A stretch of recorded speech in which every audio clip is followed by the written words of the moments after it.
اللہ اللہ اللہ اللہ۔ یاد رکھیں کہ ایک دعا ہے برائے حفظ، وہ دلائل النبوہ للبیہقی میں بھی ہے، اور آج کل چھوٹے چھوٹے فضائل قرآن کے جو رسالے ہیں ان کے پیچھے بھی بزرگوں نے چھاپ دی ہے۔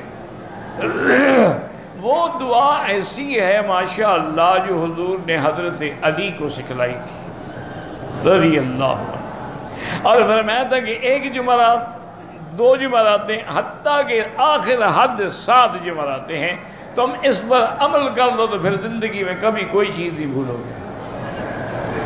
حضرت علی فرماتے ہیں کہ میں نے تو صرف 3 راتیں پڑھی، اور اس کے بعد سے لے کر آج تک میں کوئی ایک لفظ بھی نہیں بھولا۔ تو وہ جو لوگ قرآن پڑھ رہے ہیں، حفظ کر رہے ہیں، یاد کر رہے ہیں، یا جو طالب العلم ہیں، حدیثیں پڑھنے والے، دین پڑھنے والے، ان کو چاہیے کہ وہ دعا جو ہے کتاب لے لیں، ایسے تو یاد کرنا مشکل ہو جائے گا۔ وہ شروع ہوتی ہے اللہم ارحمنی بترک المعاصی ابدا ما ابقیتنی وارزقنی حسن النظر فیما یرضیک عنی اللہم بدیع السماوات والارض یا ذا الجلال والاکرام۔ اس سے پہلے 4 رکعت نماز پڑھنی ہے، ہر رکعت میں ایک سورت پڑھنی ہے، پھر یہ دعا مانگنی ہے۔ 1 جمعرات، 2 جمعراتیں، آخری حد 7 جمعراتیں ہیں۔ تو جو عمل کر لیتے ہیں نا جی، ہمارے ہاں تو مدرسوں میں پہلے اہتمام تھا، جو تحفیظ القرآن کے مدرسے تھے نا، تو استاد سب بچوں کو پہلے یہ دعا پڑھا، جمعرات 7 بیٹھ جاتے تھے، اور پھر 2 3 بچے کھڑے کر کے وہ منزل پڑھ لیتے، پھر دعا پڑھاتے تھے۔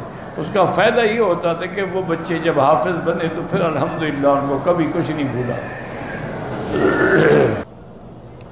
میری امی 5 وقت کی نمازی ہیں، لیکن نماز پڑھتے پڑھتے ان کو نیند آ جاتی ہے، اس کو پڑھتی رہیں، کوئی بات نہیں، یہ سکون کی علامت ہے، اللہ کی طرف سے رحمت نازل ہوتی ہے۔ اسی لیے کسی نے کسی بزرگ سے جا کے مسئلہ پوچھا کہ حضرت کیا بات ہے کہ اگر ہم ٹیلی ویژن پہ بیٹھے ہوں، ڈش پہ بیٹھے ہوں، کیبل پہ بیٹھے ہوں، ساری رات گزر جائے ہماری پلک نہیں جھپکتی، لیکن اگر ہم قرآن شریف پڑھنا شروع کر دیں فوراً نیند آ جاتی ہے، اس کی کیا وجہ ہے؟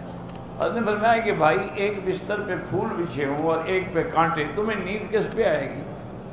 انہوں نے کہا جی کانٹوں پہ کس کو آئے؟ انہوں نے کہا شیطان کا کام کانٹے ہیں، وہاں کیسے نیند آئے؟ رحمان کا کام تو پھول ہے، وہاں تو نیند آئے گی۔